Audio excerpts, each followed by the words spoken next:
Army. The United States Army is the country's main land warfare branch. It traces its roots to the Continental Army formed in 1775 during the American Revolution, which makes it the oldest branch of the U.S. military. Its core job is to fight and win wars on land, but in practice, that covers a very wide range of missions, from large-scale combat to peacekeeping, disaster response, engineering, logistics, and long-term overseas presence. The Army is built around soldiers, armored vehicles, artillery, helicopters, and support units that can operate for extended periods on the ground. What makes it different is its scale and staying power. When the United States needs to seize, hold, defend, or stabilize territory, the Army is usually at the center of that effort. Marine Corps. The United States Marine Corps is a branch built for rapid response and expeditionary warfare. It was established in 1775 as the Continental Marines, originally to serve aboard naval ships and carry out raids from the sea. Over time, it grew into a distinct force that works closely with the Navy but has its own identity, command structure, and combat role. Marines are trained to move fast, deploy quickly, and operate with combined ground, air, and logistic support in one force. That makes the Corps especially useful in the early stages of a crisis, when speed matters more than size. The Marine Corps stands apart because it is designed to be light enough to arrive quickly, but still strong enough to fight immediately. Navy. The United States Navy is the branch responsible for military power at sea. It began in 1775 with the Continental Navy, though the modern Navy developed more fully after the early years of the Republic. Its mission is much broader than simply fighting ship-to-ship battles. The Navy protects sea lanes, supports global trade, launches air power from aircraft carriers, carries out missile strikes, tracks submarines, and helps project American force far from home. One of its greatest strengths is mobility. A naval force can move across the world without needing foreign airfields or permanent land bases in the same way other branches often do. That ability gives the United States a constant presence in key regions, which is one reason the Navy matters so much in both war and deterrence. Air Force. The United States Air Force is the branch focused on air and space power,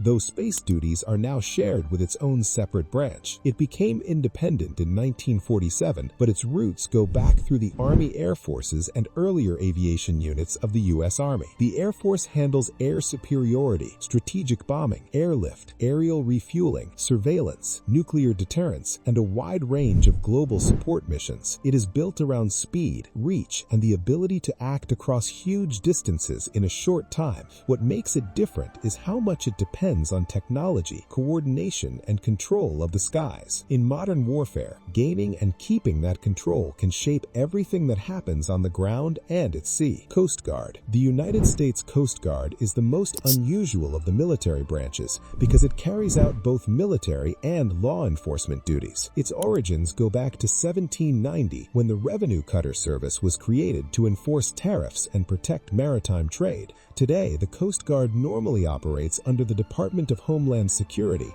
but it can serve under the Navy in wartime. Its responsibilities include search and rescue, maritime safety, port security, drug interdiction, fisheries enforcement, environmental protection, and coastal defense. Unlike the other branches, it works every day in a direct domestic role. That makes it especially visible in American life, even outside wartime, and gives it a practical mission that blends national defense with public service. Space Force. The United States Space Force is the newest military branch. Created in 2019, it grew out of the Air Force's space organizations as space became too important and too complex to remain just one part of a larger service. Its mission is to protect U.S. interests in space, support military operations on Earth, and maintain the satellite systems that modern forces depend on for communication, navigation, missile warning, and surveillance. Space Force personnel, known as Guardians, are not focused on science fiction-style combat, but on the very real systems that make today's military function.